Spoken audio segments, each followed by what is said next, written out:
Bore theory के सबसे जो इम्पोर्टेंट है वो है एनर्जी। जो इलेक्ट्रॉन या ऑर्बिट में रहते हैं, वो ऑर्बिट में रहने के कारण उसके एनर्जी क्या होती है। एनर्जी तो सारी कुछ होती है, जो इलेक्ट्रॉन मूव करते हैं उसीलिए उसका एनर्जी होती है। और जो इलेक्ट्रॉन बाहर इलेक्ट्रॉन होते हैं, एटम के बाहर इलेक्ट्रॉन चले जाती है, उसके लिए हमें हीट और कुछ पोटेंशियल कुछ एनर्जी सप्लाई करना होती है, इसीलिए तो इलेक्ट्रॉन क्या हो जाता है, आयनाइज हो जाती है। तो मतलब क्या है, जो एटम में जो इलेक्ट्रॉन होल्ड रहती है और न्यूक्लियस के साथ जो कूलम्बिक अट्रैक्शन फोर्स है उसके कारण वो स्टेबल होती है। तो स्टेबिलिटी के कारण क्या है ना, इलेक्ट्रॉन में कुछ एनर्जी होगा। तो वो एनर्जी क्या होगा, देखो बोर ऑर्बिट बोर के जो स्टेशनरी स्टेट में इलेक्ट्रॉन रहने के कारण उसका जो एनर्जी के जनरलाइज फॉर्मूला क्या होगा, वो होगा ई होगा। क्या ई के साथ क्या होगा, ये माइनस आएगा, ये याद रखना, ये क्या होगा, माइनस होगा। इसके बाद आर एच होगा। आर एच मतलब क्या है, एक कांस्टेंट है। और इसके बाद क्या होगा, इंटू 1/n² होगा। ये हो गया बोर और जो स्टेशनरी ऑर्बिट है उसका एनर्जी है। और आर क्या है, R equal to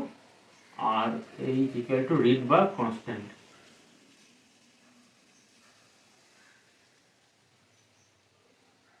Rydberg constant इसके वैल्यू होती है, देखो 2.18 इंटू 10⁻18 जूल। इसके वैल्यू है 2.18 इंटू 10⁻18 जूल। इसके वैल्यू है, रीडबर्ग कांस्टेंट के वैल्यू है। तो देखो ई क्या है, ई होती है, ई मतलब क्या है, हम मॉड्यूलर वैल्यू लेते हैं तो ई मतलब क्या है, 1/n²। E inversely proportional to N, अर्थात क्या है, एन जैसे बढ़ेगा, एज एन बढ़ेगा एन ऐसे बढ़ते चले जाएगा। तो ई क्या होगा, देखो ई को हम पॉजिटिव वैल्यू लिया, लेकिन ई एक्चुअली क्या है, ये जब एन बढ़ेगा तो ई के क्या है, ये जो टोटल जो वैल्यू है इसका वैल्यू क्या होगा, कम होगा। लेकिन ये नेगेटिव साइन में है, तो नेगेटिव साइन में कोई नंबर जब आती है, अब मान लीजिए -9 है और -4 है, इन दोनों में से कौन बड़ा है, जो -4 है वो बड़ा है और -9 छोटा है। अर्थात मतलब क्या है, जब कोई नंबर में माइनस साइन आ जाती है, वो संख्या जितनी ज़्यादा बड़ा होती है उसके वैल्यू इतनी कम होते जाते हैं। तो इसके मतलब क्या है, वो n² होती है, 1/n²। तो मतलब n के बढ़ने के साथ साथ 1/n² होने के कारण क्या है, इस वैल्यू जो है इसके वैल्यू घटेगा। लेकिन इसके आगे क्या है, माइनस साइन है, माइनस साइन होने के कारण क्या होगा, इसकी जो वैल्यू है वो बढ़ जाएगा। इसका मतलब क्या है, ई जितना बढ़ेगा, ये नेगेटिव साइन है, नेगेटिव साइन के होने के कारण क्या होगा, एन जितने बढ़ेगा ई के वैल्यू भी उतने बढ़ते चलते जाएगा। याद रखिए, एन जैसे बढ़ेगा ई भी ऐसे बढ़ते चलते जाएगा। तो हम देखते हैं ये कैसे चेंज होती है। देखो तो देखो हम एक कंपेयर करते हैं, एन की वैल्यू पहले 1 लेती है, एन 1 मतलब क्या है, ये क्या है, ये जो फर्स्ट ऑर्बिट एन, इसी में इलेक्ट्रॉन जो होते हैं इसकी एनर्जी हम निकाल सकते हैं। देखो एन जब 1 होती है उसके कॉरेस्पॉन्डिंग जो एनर्जी होती है वो क्या होते हैं, इसलिए इस ऑर्बिटल होगा n1, तो इसकी एनर्जी क्या होगा, E1 होगा। तो E1 ये क्या वैल्यू होगा, देखो E1 क्या है, ये -RH है, इसके हम नहीं हटाते, ये रख देते हैं, तो -RH मतलब 1/n²। तो 1/n² के मतलब क्या होगा, तो 1 ही हो जाएगा, अर्थात क्या है, इसके वैल्यू हो गया RH। तो इसके बाद देखो जब n = 2 होती है, मतलब क्या है, इस ऑर्बिटल में एनर्जी क्या होगा, इसमें क्या होगा, ये एनर्जी होगा E2 होगा। तो E2 के वैल्यू कितना होगा, देखो ये क्या है, 1/n²। तो मतलब n के वैल्यू है क्या है, 2 है, तो 1/2² हो गया। तो 1/2 मतलब क्या है, 1/4 है, और 1/4 मतलब क्या है, ये है 0.25 है, ये क्या है 0.25। तो मतलब क्या होगा, ये 0.25 RH हो गया। तो देखो नेगेटिव साइन क्या है, इसका जो वैल्यू है ये RH है, इसका RH है, और इसका क्या 0.25 इससे मल्टीप्लाई है, मतलब क्या है, इससे ये कम हो गया। ये जो हम जब मॉड्यूलर वैल्यू लेते हैं, ये जो मॉड्यूलर वैल्यू लेती है मतलब क्या है, नेगेटिव साइन का हटाकर जो वैल्यू है उसके जब हम कंसिडर करते हैं तो क्या है, इससे ये ज़्यादा हो गया, ये जो ये ज़्यादा है, ओनली RH है, इसमें क्या है 1/RH, मतलब क्या है इसके क्या है ये 4 द्वारा डिवाइडेड है, और ये क्या है ये ओनली RH है, तो इसके 4 द्वारा डिवाइड है, मतलब क्या है इसके जो वैल्यू है इससे उसके ये 1/4 है। लेकिन एक बात ये है, जब ओरिजिनल वैल्यू है, ओरिजिनल वैल्यू क्या है ये नेगेटिव साइन है, इसमें क्या है नेगेटिव साइन है, नेगेटिव साइन होने के कारण क्या है ये छोटा है, लेकिन ये बड़ा है, लेकिन इसमें नेगेटिव साइन है, इसमें भी नेगेटिव साइन है, नेगेटिव साइन होने के कारण क्या है ये छोटा में नेगेटिव है और ये बड़ा में नेगेटिव है, तो मतलब क्या है इसके वैल्यू बहुत ही कम है और इसके वैल्यू ज़्यादा है, अर्थात क्या है ओरिजिनली इसके एनर्जी ये हाई एनर्जी में हो गया, इसके एनर्जी हाई हो गया, जो 2 के जो एनर्जी है वो क्या है वो हाई है 1 के कंपेरिजन में। ऐसे देखो जब n1 3 होती है, n1 क्या होती है 3 होती है, तो क्या हो जाएगा ये माइनस हो गया और RH हो गया, RH हो गया, इसके बाद क्या है वो n² है, तो क्या हो गया यह 9 हो गया। तो देखो यहाँ 4 के द्वारा डिवाइड कर रहे थे हम, यहाँ 9 डिवाइड क्या है 9 हो गया, तो इसके क्या है इसके वैल्यू और छोटा हो गया, लेकिन ये नेगेटिव साइन है इसीलिए इसके वैल्यू और ज़्यादा है, इससे भी ज़्यादा है, एनर्जी क्या है बढ़ते चलते जा रही है। तो देखो ये हो गया E3, तो ये कैसे होगा जैसे 4 हो जाएगा तो क्या हो जाएगा ये माइनस हो गया, और ये RH तो कांस्टेंट है, और इसके बाद ये 16 हो जाएगा क्योंकि n² है, तो क्या है इसका वैल्यू और स्मॉल हो गया, लेकिन इसमें नेगेटिव साइन है, नेगेटिव साइन के होने के कारण क्या है ना इसके वैल्यू बढ़ गया है और भी बढ़ गया है, तो मतलब क्या ये और भी एनर्जी हायर हो गया, हायर हो गया। तो आप तो ये सब मैथमेटिकल कैलकुलेशन है, आप एक थ्योरेटिकल वैल्यू भी देख लीजिए।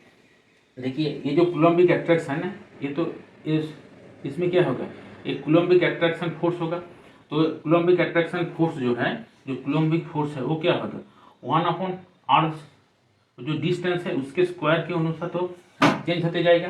तो देखो ये डिस्टेंस कम है, इसके डिस्टेंस कम है, इसके डिस्टेंस ज़्यादा है, तो डिस्टेंस ज़्यादा होने के कारण क्या है इसमें जो फर्स्ट ऑर्बिटल से जो न्यूक्लियस के जो अट्रैक्शन फोर्स है वो ज़्यादा होगा, तो ज़्यादा अट्रैक्शन फोर्स होने के कारण क्या होगा इस एनर्जी में सबसे स्टेबिलिटी सबसे ज़्यादा होगा, और इसके बाद क्या है ये दूर उत्तर बढ़ते जाएगा, जितने बढ़ेगा क्या होगा वो मतलब क्या वो एनर्जी वो इलेक्ट्रॉन जो है न्यूक्लियस से दूर चले जा रहे हैं, तो मतलब क्या वो एनर्जी गेन कर रही है, इसीलिए उसके एनर्जी बढ़ते चलते जा रहे हैं।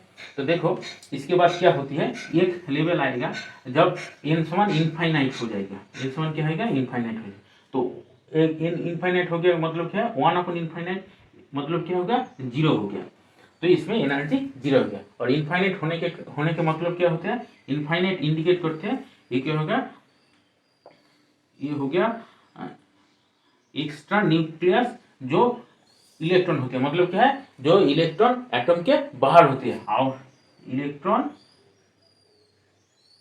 जो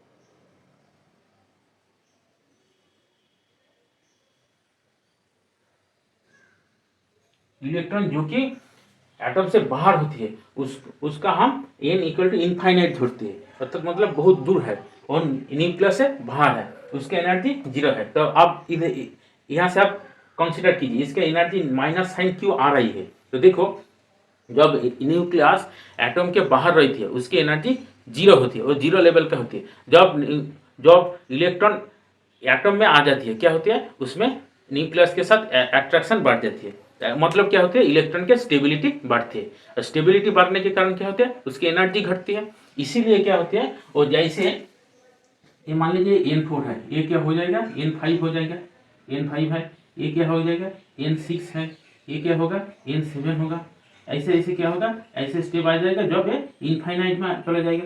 तो क्या होगा जब कोई इलेक्ट्रॉन वो बाहर से न्यूक्लियस की तरफ आ रही है, तो मतलब क्या है पहले एनर्जी क्या था 0 था, वो न्यूक्लियस के पास आया तो ये n8 है, तो n8 आया तो इसके वो कुछ स्टेबिलिटी गेन करेगा, ऐसे n7 में आया तो और ज़्यादा स्टेबिलिटी गेन करेगा क्योंकि उसके न्यूक्लियस के साथ अट्रैक्शन बहुत ही बढ़ गया, तो ऐसे जैसे न्यूक्लियस के नज़दीक जाएगा उसके न्यूक्लियस के साथ जो अट्रैक्शन फोर्स है वो बढ़ेगा, बढ़ने के कारण क्या होगा उसका स्टेबिलिटी हाई होगा, और स्टेबिलिटी हाई होने के कारण क्या होगा उसका एनर्जी घटेगा, इसीलिए वो जो एनर्जी है एटम के अंदर एनर्जी क्या है, ये जो आउटर साइड से जो एनर्जी है उससे कम है, तो कम होने के कारण वो नेगेटिव साइन आ जाती है। ये आप याद रखना, जो बोर ऑर्बिटल के इलेक्ट्रॉन जो है उसके एनर्जी में क्यों नेगेटिव साइन आती है, इसके कारण यही है क्योंकि वो जो आउटसाइडर इलेक्ट्रॉन है, वो आउटसाइडर इलेक्ट्रॉन से वो जो एटम में जो इलेक्ट्रॉन है उसका स्टेबिलिटी ज़्यादा है, और स्टेबिलिटी ज़्यादा होने के कारण क्या होता है, नेगेटिव साइन आते हैं। नेगेटिव साइन क्यों होती है, क्योंकि वो जो एक्स्ट्रा न्यूक्लियस जो एटम होते हैं, जो एक्स्ट्रा न्यूक्लियस जो इलेक्ट्रॉन होते हैं, मतलब क्या, जो इलेक्ट्रॉन एटम से बाहर रहते हैं उसके हम जीरो लेवल में कंसीडर करते हैं। तो देखो जीरो से जब कम होगा तो नेगेटिव में आ जाएगा, तो जीरो में जो कम होगा वो क्या होगा, नेगेटिव में आ जाएगा। तो मतलब क्या, जीरो से उसका जो एनर्जी कम होते जा रही है, जितना वो न्यूक्लियस के नजदीक आ रही है, तो मतलब क्या, उसकी एनर्जी उतने कम होते जा रही है, कम होने के कारण क्या वो नेगेटिव आ रही है, ये आप याद रखना है। तो बोर ऑर्बिटल में क्यों नेगेटिव साइन आती है। और एक बात ध्यान रखने की बात है, क्या है, देखो ये जो ऑर्बिट है ना, ये जो लेवल है, ये न्यूक्लियस के जितने दूर जाएगा इसके डिफरेंस उतने कम होते जाएगा। तो देखो ये क्या कैसे होगा,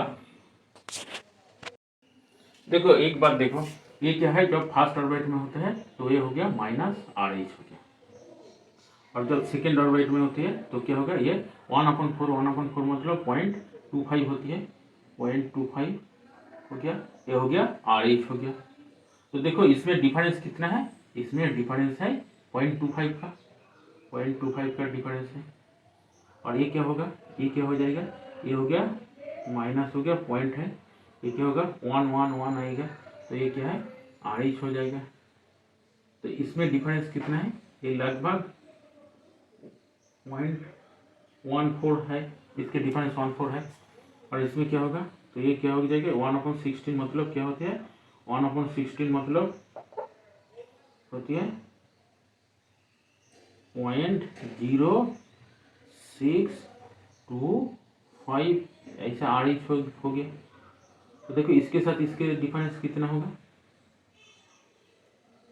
इसके साथ इसके डिफरेंस कितना होगा, ये लगभग 0.1 के तरह हो जाएगा, लगभग 0.1 जैसे हो जाएगा। तो ऐसे देखो ये जो डिफरेंस है सबसे पहले 0.25 मतलब क्या है, ये जो दोनों ऑर्बिटल के डिफरेंस ज़्यादा है, इसके डिफरेंस कम होगा और इसके डिफरेंस और कम हो जाएगा। तो मतलब क्या है, ऑर्बिटल n जितने वैल्यू बढ़ेगा उसके डिफरेंस अगले ऑर्बिटल से उसका डिफरेंस कम होते जाएगा। अर्थात क्या है, जो ऑर्बिटल जितने बढ़ेगा, मान लीजिए ये n1 है, ये n1 है, ये 1 है, ये 1 है, n इक्वल टू 1 है, ये 2 है, ये n इक्वल टू 2 है, ये क्या होकर जाएगा n इक्वल टू 3 है, ये 3 है, और ये क्या हो जाएगा n इक्वल टू 4 है, ये क्या हो जाएगा n इक्वल टू, ये 4 है, ये 5 है, और इसके बाद क्या हो जाएगा n इक्वल टू 6 है, ये 6 है। तो जितने n बढ़ेगा क्या है, वो जो ऑर्बिटल है नजदीक आएगा, क्योंकि एनर्जी का डिफरेंस जो है वो कम होते जा रही है। अब इसके जो वैल्यू है आप R से भी देख सकते हैं, R के जो वैल्यू है हमने देखा था 52.9 इंटू n स्क्वायर है, ऐसे भी आप देख सकते हैं, इसके 8 साथ भी देख सकते हैं। तो देखो ये क्या होगा, ये एनर्जी लेवल क्या होगा, एनर्जी लेवल नजदीक में आ जाएगा। या अब ये दोनों बात ध्यान से याद रखिए, क्या है ना, जो एनर्जी है वो निगेटिव क्यों है, और एक बात है जो एनर्जी लेवल जितने बढ़ेगा उसका जो एनर्जी लेवल है, वो जो ऑर्बिटल है वो नज़दीक क्यों आती है। ये दोनों बात, एक होते हैं नज़दीक क्यों आती है, ऑर्बिटल जो क्वांटम नंबर बढ़ते चलते जाएगा वो नज़दीक क्यों आ जाती है, और क्या है, और नेगेटिव साइन क्यों आती है। ये दोनों बात आप ध्यान से याद रखिए। और जो है, जो बोर ऑर्बिटल के जो एनर्जी के फॉर्मूला है ई है, वो जो ई के जो फॉर्मूला है ये आप याद रखिए।